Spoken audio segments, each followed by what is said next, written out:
Halo Pak. Ya, silakan. Sebelumnya saya perkenalkan diri, nama saya Agus Salim, Pak. Saya Ya, sebagai pendamping desa dari Kementerian Desa. Kebetulan saya ditugaskan di Kabupaten Bangka, Pak. ya. Eh, Yang ditanyakan apakah Kebetulan atau ada saya, masukan? ya Pak, saya melihat ini dari apa? Dari tampilan video tadinya, eh, sepertinya desa Air Abik ini Pak, bisa dijadikan destinasi wisata adat. Cuma terkait dengan ini, dengan adanya program lomba desa wisata yang dilaksanakan oleh Kementerian Desa, eh, yang tahun 2023, 2024, eh, yang kita ajukan kemarin tuh destinasi wisatanya eh, wisata pantai dengan wisata ini Pak, wisata apa tuh alam. Nah, terkait dengan adat ini, nah mungkin saya melihatnya belum apa tuh ekspos terkait dengan ininya dengan desa Arabik ini mungkin belum adanya kerjasama dengan ini mungkin Pak dengan apa tuh dengan pelaku tripal tripal atau lainnya Pak. Nah, saya mungkin dari apa tuh dari kami pendamping eh, terkait dengan apa tuh dengan pengembangan desa wisata ini. Nah, mungkin untuk tahun 2025 ini mungkin bisa kami usulkan untuk mengikuti lomba destinasi wisata, Pak. Nah, mungkin untuk mohon dukungannya mungkin dari apa tuh dari kabupaten ya, Pak, dari dinas pariwisatanya, dari provinsinya. Nah, mungkin ini harus ada kolaborasi dengan ininya, mungkin dengan desa Gunung Mudanya mungkin. Karena kan area ini kan dusun, Pak, dia. Ya. Mungkin itu mungkin kami mengusul usulan aja Pak dari kita terkait dengan untuk pengembangan desa wisata di apa tuh di khusus di Kabupaten Bangka ini Pak. Terima kasih Pak. Baik, terima kasih Mas Agus Salim untuk masukannya, usulannya. Mas Agus Salim ini dari TAPM Kabupaten Bangka, Babel ya. Eh, Mungkin ada yang lain?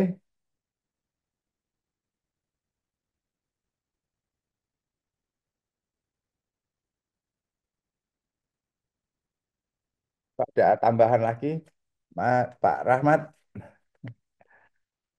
dari usulan tadi mungkin ada yang bisa ditambahkan?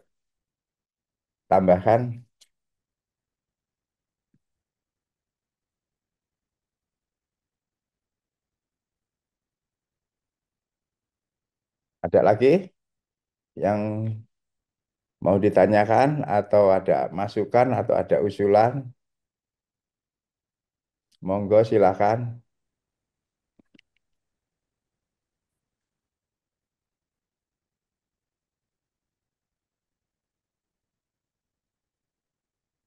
Jika tidak ada, saya akan menyimpulkan atau untuk output acara hari ini. Itu ada Pak Pak Yanto, itu ada Pak Wira itu. Pak Wira, monggo Pak Wira. Baik, terima kasih, eh, Mas. Saya Wira dari Bangka Tengah, dari Kabupaten Bangka Tengah. Ingin merespon apa yang disampaikan oleh narasumber-narasumber tadi terkait kegiatan yang dilakukan kawan-kawan di ARAB itu menurut saya sangat baik sekali dan didamping oleh baik dari pelaku budaya ya seperti Bang Ali Usman dan CSRP Ketima itu sangat baik sekali. Cuman saya belum tahu bagaimana ketahanan eh, masyarakat di sana terhadap yang pertama mungkin eh, ekspansi kebun kelapa sawit di sana. Selanjutnya bagaimana kegiatan pertambangan timah ya, atau mungkin yang lain secara ilegal juga sangat marak ada di Bangka Belitung ini. Dan yang terakhir, bagaimana kekuatan masyarakat di sana terhadap swasembada pangan yang terus terang sekarang ini sedang digencarkan oleh pemerintah, bagaimana setiap lokalitas itu mampu menguatkan ketahanan pangan. Dan saya pikir dengan kekuatan budaya yang ada di air Abik ini mampu melakukan itu. Tapi mungkin bisa dijelaskan lebih lanjut terkait kegiatan-kegiatan itu. Terima kasih. Assalamualaikum warahmatullahi wabarakatuh. Waalaikumsalam warahmatullahi wabarakatuh. Eh, Mungkin pertanyaan ini bisa dijawab Pak oleh narasumber. Mungkin yang paling tepat ini Pak ini ya Pak Taufik, Pak Rahmat Taufik. Ah, baik, Pak. Kalau saya tidak tahu secara detailnya ya, mungkin secara umumnya ya, em, terkait dengan ini yang mana yang ketahanan ya, Ya, ketahanan masyarakat air Abik. masyarakat adanya ekspansi kebun sawit, kemudian Ya, ada tambang timah juga tadi itu. iya. Jadi memang kita sekarang prosesnya sedang membangun ketahanan. Jadi ya memang melalui proses yang cukup panjang ya, karena memang di wilayah air Abik eh, berbatasan langsung dengan IUP PT Timah dan memang ada aktivitas penambangan di sana. Dan ada beberapa wilayah yang memang sudah kita lakukan penambangan dan dilakukan kegiatan reklamasi. Dan ini yang kita sudah punya rencana untuk menjadikan ini menjadi lahan desa ke depannya ya untuk dikelola bisa untuk program ketahanan pangan juga sebenarnya. Jadi ya memang eh, perlu dibangun bersama-sama ya kita eh, eh, perlu kolaborasi dengan berbagai pihak untuk hal ini.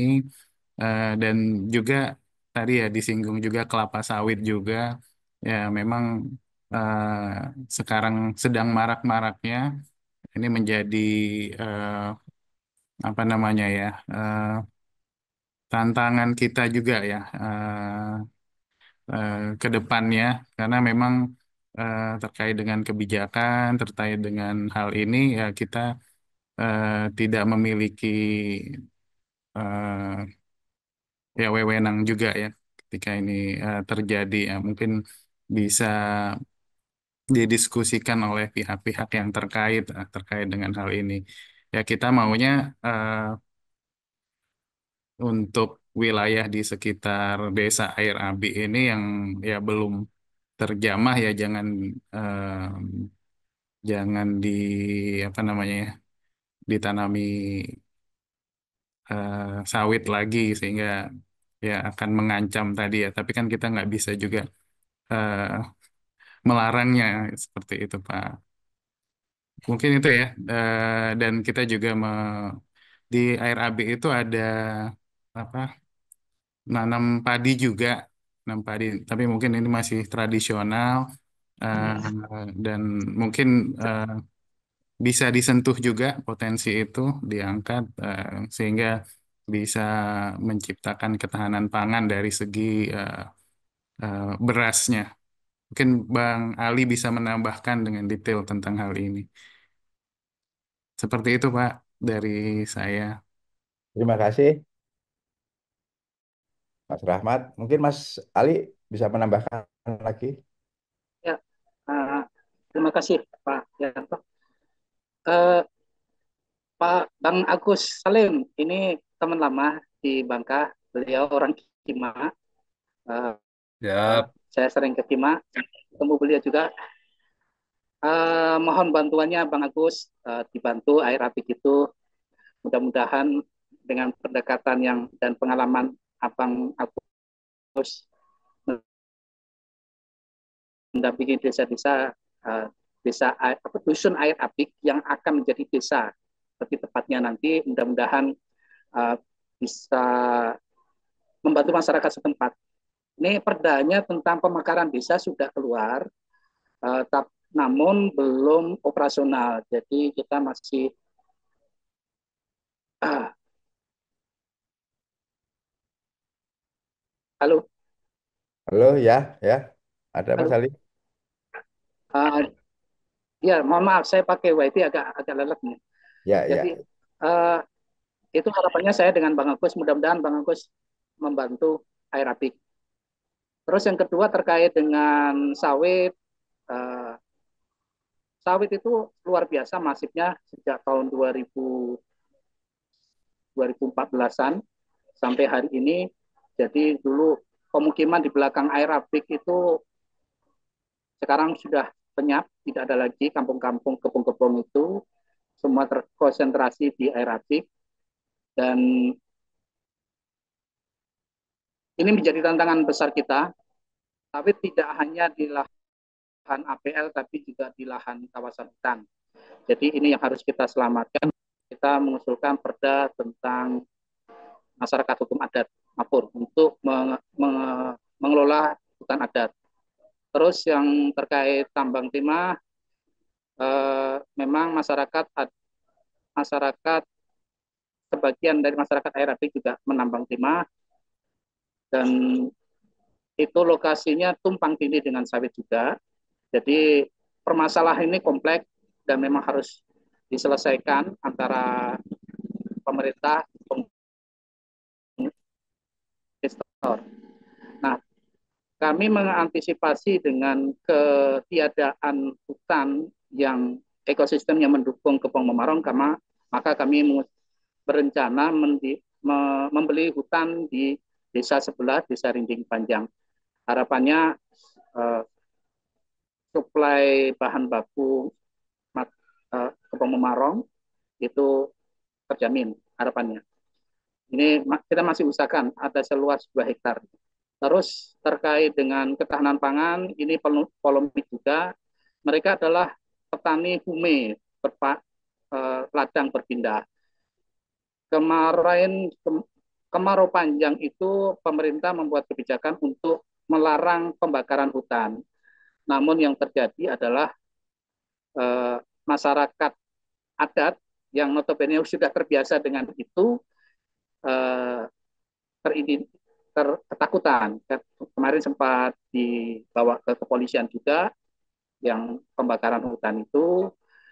Dan ini kan kalau mereka kan punya metode tersendiri yang menjamin bahwa uh, pembakaran hutan ini tidak merembet kemana-mana dan luasannya juga tidak luas. Hanya katakanlah setengah hektar, paling luas 1 hektar. Dan itu tempatnya berpencar. Nah, ini mungkin ada regulasi khusus yang memberi kenyamanan bagi masyarakat adat untuk melanjutkan tradisi berume ini. Mudah-mudahan nanti ke depannya ada solusi. Uh, Selebihnya saya agak pesimis kalau terkait dengan ketahanan pangan padi, apalagi sawah. Kalau di air api tidak ada sawah. Jadi saya cuma berharap itu ada regulasi yang bisa memberi ruang bagi petani tradisional ume. Terima kasih. Baik, terima kasih atas penjelasannya Mas Rahmat Taufik dan Mas Ali. Ini ada lagi pertanyaan dari Mohon izin Pak. itu Ardana. Halo, mohon izin sebentar Pak. Ya, monggo. Terima kasih untuk waktunya. Mungkin saya menanggapi terkait dengan ini, dengan peran kami pendamping ya. Kebetulan untuk saya menanggapi terkait dengan tekanan pangan tadi, eh, kebetulan untuk tahun 2025 ini kan ada kebijakan dari Kementerian Desa itu bahwa kegiatan ketahanan pangan itu dari dana desa itu minimal 2% itu untuk kegiatan ketahanan pangan. Nah, polanya, sistemnya itu dikerjakan oleh apa tuh oleh BUMDes, Pak. Nah, mungkin nantinya sistemnya desa itu melakukan identifikasi terkait dengan kebutuhan apa sesuai yang untuk dikembangkan di apa tuh di desa masing-masing. Nah, nanti mereka melakukan identifikasi dan nanti mereka menetapkan nantinya kegiatan apa tembakan yang bisa dikembangkan di desa mereka masing-masing. Jadi nanti mungkin kami juga akan memfasilitasi nanti Pak ini Usman ke desa Gunung Muda itu. Saya juga kenal juga dengan BPD ya, perwakilan dari dusun Arabic itu. Mudah-mudahan nantinya ada program kegiatan pangan di apa tuh di desa Arabic itu, apakah peternakan ayam atau apa yang bisa untuk apa tuh untuk kegiatan dilaksanakan dan pangannya di desa di dusun Arabic itu. Mungkin itu Pak Ali Suman ya. Terima kasih. Terima kasih. Baik, Terima kasih baik, Bang. Bang. Makasih, Bang. Ini ada yang bertanya juga dari Beli Putu Ardana. Siap, Mas Ija. siap, siap. Ya, Baik, terima kasih atas waktunya. Nih, saya kebetulan agak terlambat juga bergabung. Mas Yanto, terima kasih. siap. Mas Yanto ini kebetulan teman Gojek saya, teman bercanda saya. Kemudian ada Mas Komo juga. Mas Komo itu pernah menginisiasi kegiatan pelepas liaran anggrek endemik di hutan kami. Jadi itu atas nama Kagama. Eh, saya sebetulnya ini mungkin bukan bertanya ya, hanya sedikit berbagi pengalaman mungkin gitu. Siap. Yang pertama soal masyarakat adat ini memang saat ini adalah boleh dibilang sebagai masyarakat yang paling termarginalkan di Indonesia.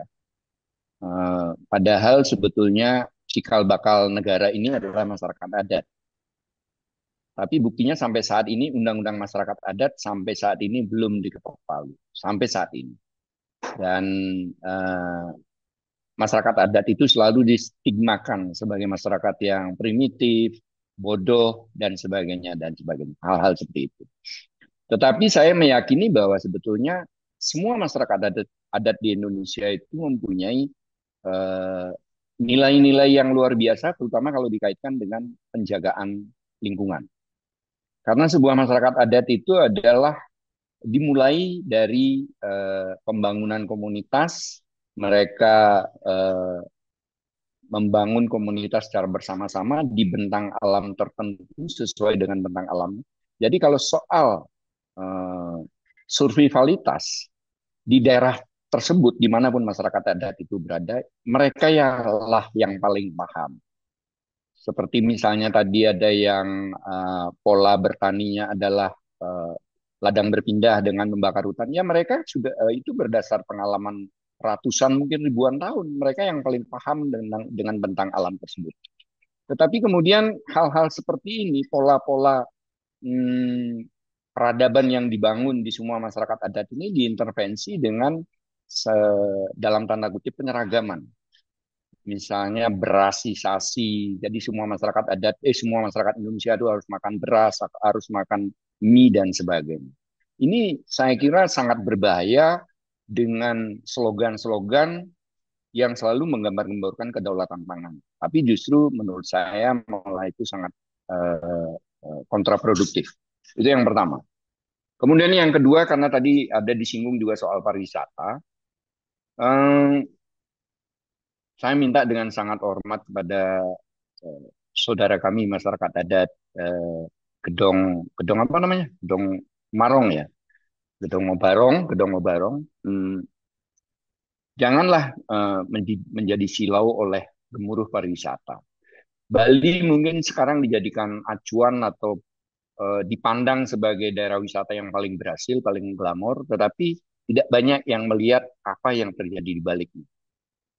Saya sering sekali mengatakan bahwa industri pariwisata itu tidak lebih, bahkan mungkin lebih buruk dari industri pertambangan yang destruktif, yang merusak. Tetapi yang ditambang dalam industri pariwisata itu, dalam pariwisata budaya ya maksud saya, itu adalah peradaban.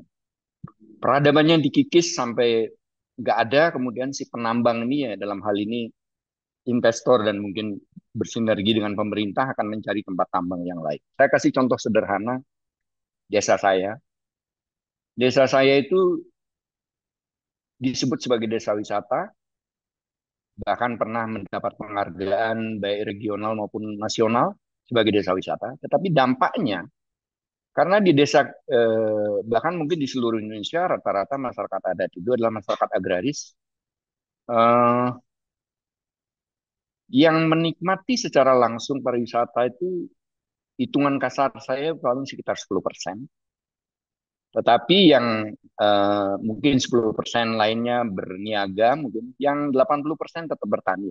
Tetap bertani dengan status sebagai desa wisata, maka pemerintah daerah otomatis menaikkan NJOP berkali-kali lipat, sehingga dampaknya adalah pajaknya naik.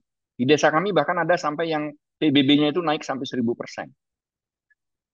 Jadi 80% masyarakat kami itu yang dinikmati oleh gemuruh pariwisata itu adalah kenaikan pajak.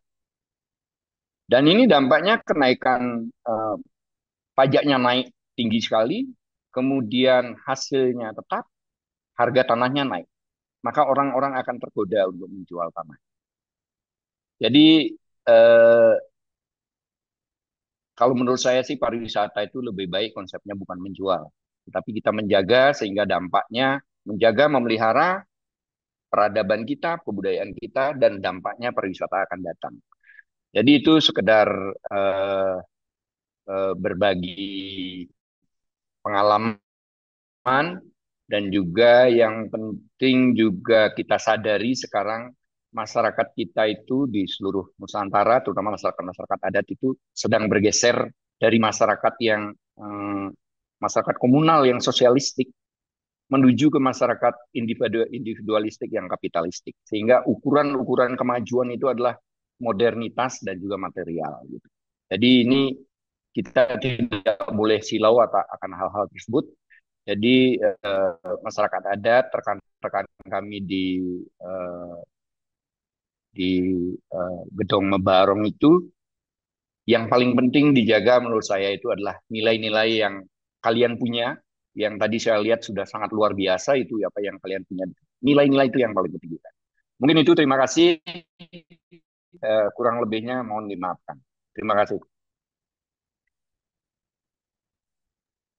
Baik, terima kasih senior saya, Bli Putu Ardana. Beliau memang orang yang luar biasa yang mempertahankan adat di desanya, yaitu Desa Donbiu. Beliau menamakannya Donbiu di Bali sana. Mungkin itu salah satu masukan dari beliau yang sangat istimewa. Untuk selanjutnya, karena waktu sudah hampir habis, baik saya akan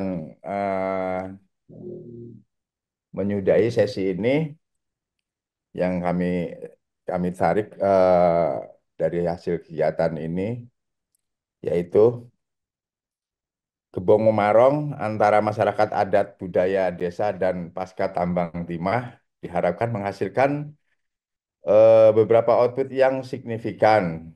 Dokumentasi lengkap dari webinar termasuk rekaman video dan materi presentasi akan dipublikasikan untuk meningkatkan kesadaran dan partisipasi masyarakat. Selain itu, rencana aksi pelestarian budaya dan adat istiadat suku Lum atau disusun berdasarkan diskusi dan rekomendasi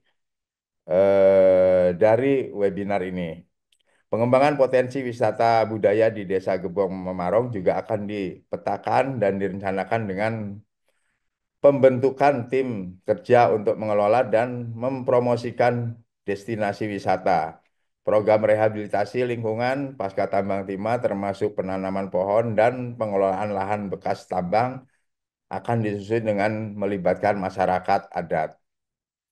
Tindak lanjut dari kegiatan ini mencakup pelaksanaan program pelestarian budaya, pengembangan dan promosi wisata budaya, serta pelatihan dan pemberdayaan masyarakat. Program-program pelestarian budaya akan diimplementasikan dengan melibatkan berbagai pihak dan memonitoring serta evaluasi akan dilakukan secara berkala. Infrastruktur dan fasilitas wisata di Desa Gebong Memarong akan dikembangkan dan promosi di destinasi wisata akan dilakukan melalui kampanye pemasaran dan kerjasama dengan agen perjalanan, pelatihan, keterampilan bagi masyarakat adat akan dilaksanakan untuk mendukung ekonomi lokal dan kolaborasi antara masyarakat adat, pemerintah, PT Timah, Kagama, dan pihak swasta yang lain akan ditingkatkan.